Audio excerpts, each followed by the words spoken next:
Mi nombre es Miguel Ángel Larrea Torres, soy profesor del Departamento de Ingeniería Electrónica de la Universidad Politécnica de Valencia. Seguimos introduciendo los aspectos relativos al diseño front-end con captura de esquemáticos para cuartos.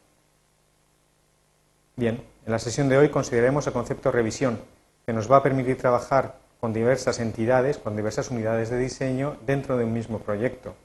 En el caso de hoy se realizará en jerarquía plana y compararemos los resultados de compilaciones sobre esas entidades de diseño. Igualmente consideramos aspectos avanzados de la simulación, como la simulación funcional y la simulación comparada. Compararemos los resultados de la simulación en entidades de diseño distintas. Igualmente adelantaremos aspectos de la edición avanzada de esquemáticos.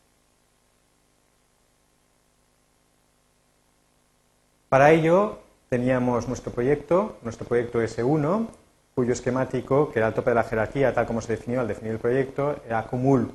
Lo habíamos compilado, lo habíamos procesado, de tal manera que su lógica había sido sintetizada, simplificada y llevada, emplazada y rutada sobre un dispositivo, justamente una Zyklon 2, que es la FPGA que tenemos en la placa DE2 del laboratorio. La habíamos incluso simulado, habíamos hecho una simulación lógico-temporal, que se puede observar. La simulación lógico-temporal incluye los aspectos no solo de funcionamiento, sino también de retardos, como se puede observar por los glitches aquí en CUB y en Zoom, pues ambas señales son de tipo combinacional. Hay veces en que a nosotros solamente nos interesan los aspectos funcionales, los aspectos temporales pueden molestar. Para hacer una simulación sin datos temporales, en Quartus 2 es posible, utilizando la simulación de modo funcional. Es fácil realizarla. Nos vamos a asignaciones y seleccionando Simulator Settings cogemos el modo simulación funcional. En el modo simulación funcional utilizaremos el mismo fichero de cronogramas para el que teníamos y sobreescribiremos los resultados. Decimos que OK y ahora podríamos simular, pero hay que tener en cuenta que la simulación no se realiza sobre el resultado compilado, sino directamente sobre la información de la pantalla del esquemático. Tenemos que crear una base de datos que no incluya retardos. Eso se hace aquí, en Processing, Generate Functional Simulation Netlist. Con eso tenemos un modelo de simulación sin retardos. No ha habido simplificación, no ha habido síntesis lógica, tal cual lo que hay en el esquemático será simulable. Efectivamente, ahora vamos a simular, veámoslo aquí. La simulación es rápida. Se podría deducir que al carecer de datos temporales es más rápida que la simulación lógico-temporal, pero prácticamente no hay diferencia. Observemos que el actual fichero de cronogramas tiene los resultados de una simulación sin retardos. Efectivamente, CUB y Zoom aparecen limpios. Bien, voy a utilizar este fichero como referencia para simulaciones comparados. Vamos a guardarlo, File, Save.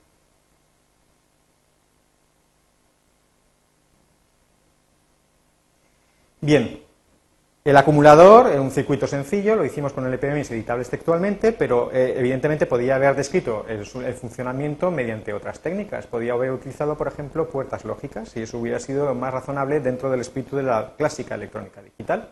De hecho, lo he hecho. Está aquí. File, Open, Accumul 4G. Evidentemente se trata de un acumulador no parametrizable, donde el sumador se representa por etapas. Es un acumulador basado en un sumador con acarreo serio, un triple true. Entonces, cada una de las etapas tiene sus entradas a CC0, a CC0, generas un 0 y a la vez acarreo para la siguiente etapa, que he llamado C1. Por supuesto, este acarreo depende del acarreo de la etapa previa. Fijémonos que tiene una estructura repetitiva. Esto se denomina lógica iterativa y se emplea muchísimo en electrónica digital. Podríamos pensar que esta descripción, que por supuesto es mucho más costosa de realizar, es más adecuada y que el compilador a lo mejor la entiende mejor que una LPM. Lo vamos a ver ahora. Lo que también está claro es que cuando creamos el proyecto lo hicimos definiendo el tope de la jerarquía como Accumul. Lo que ahora yo quiero procesar no es Accumul, es este esquemático, Accumul 4G.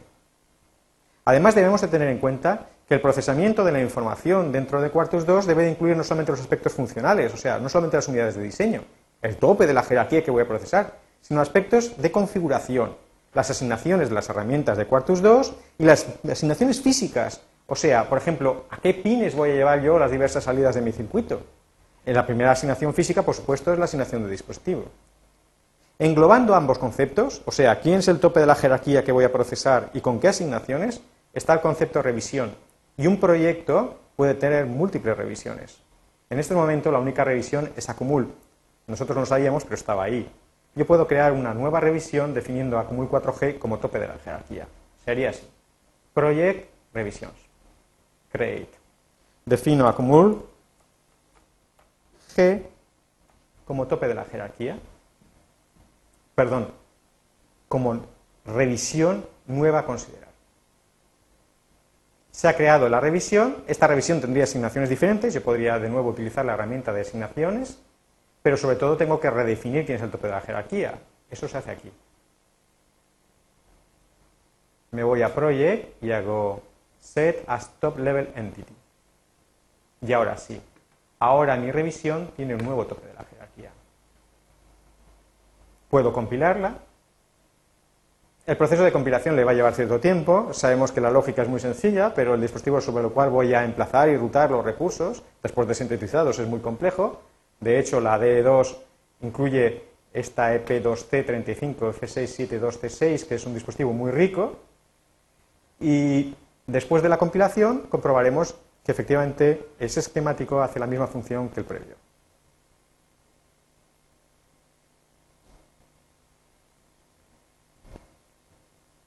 Estamos en el proceso de ensamblado, se están generando los ficheros necesarios para programar la FPGA y ya ha completado la compilación. Ahora se trataría de comprobar que efectivamente este acumulador hace la misma función. Para ello, de nuevo, nos vamos a Assignments, seleccionamos Simulator Settings y voy a coger la simulación temporal incluso.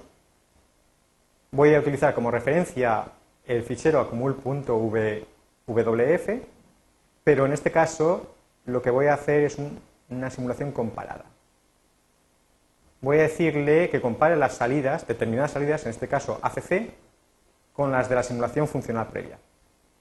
Me vengo aquí, Waveform Comparison Settings, y selecciono qué señales me interesa comparar. En principio se permite comparar todas, tanto las entradas como la salida. Las entradas en realidad no me importan, las salidas sí. Yo solamente voy a considerar las salidas registradas, que son las verdaderamente importantes. Por tanto, voy a comparar ACC, pero no voy a comparar ni Zoom ni CUV. Bien, ya estoy preparado.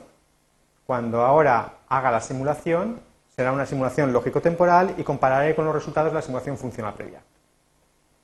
Aquí aparece una simulación comparada. No me ha dado mensajes de error, eso significa que las señales que estamos comparando son iguales.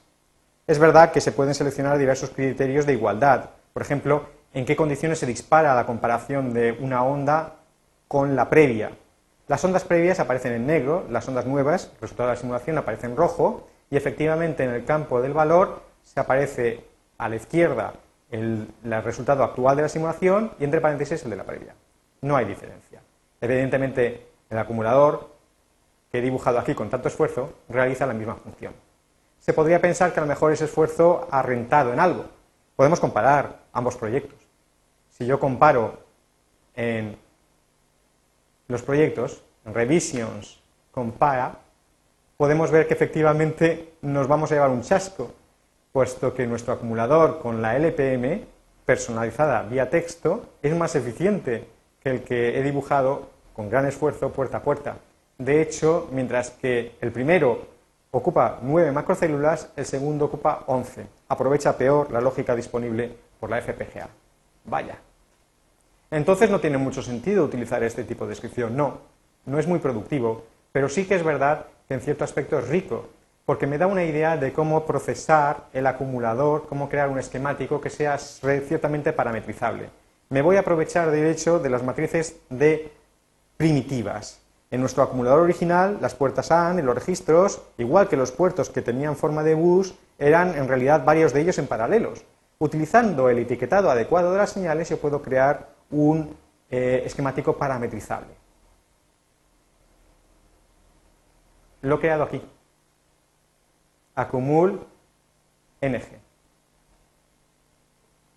se puede observar que este acumulador está basado en una etapa sumadora, ¿vale?, con sus salidas, la puerta y el registro, y lo que se ha hecho es que ahora las señales están sustituidas por buses convenientemente etiquetados. De nuevo, las señales se enlazan unas con otras de izquierda a derecha. Entonces, ACCN-1 sumado a ACCIN N-1 va a dar sum N-1 y así sucesivamente. Como estos son buses, el software entiende que se trata varios de ellos en paralelo. Más interesante todavía es ver cómo enlazan las señales de acarreo. Por aquí entran los acarreos de entrada, por aquí los de salida. Obsérvese que existe una conectividad by name. C0 tiene un valor inicial, pero a partir de C0 se genera C1. A partir de C1 se genera C2, y eso sucesivamente. El acarreo de la última etapa, C4, se saca por aquí. Igualmente hay que definir qué pasa con el acarreo de entrada, C0, que inicialmente vale GND, cero lógico. Esto es un esquemático parametrizable. De hecho, aquí aparecen parámetros. Podemos también, de nuevo, compilar y ver que su comportamiento es exactamente igual que el previo. Vamos a hacerlo. Project, Revisions, creo una nueva revisión. Basada en la previa, por tanto, tendrá las mismas asignaciones en la simulación. Cambio de tope de la jerarquía y vuelvo a realizar una compilación.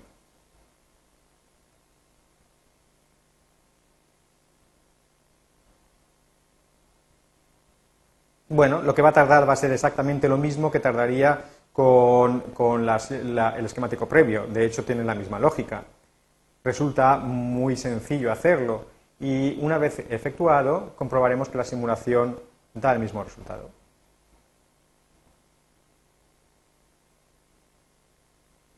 Estamos de nuevo en el ensamblador.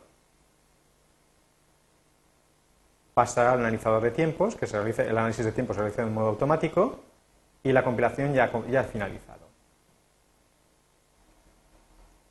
Si de nuevo simulamos,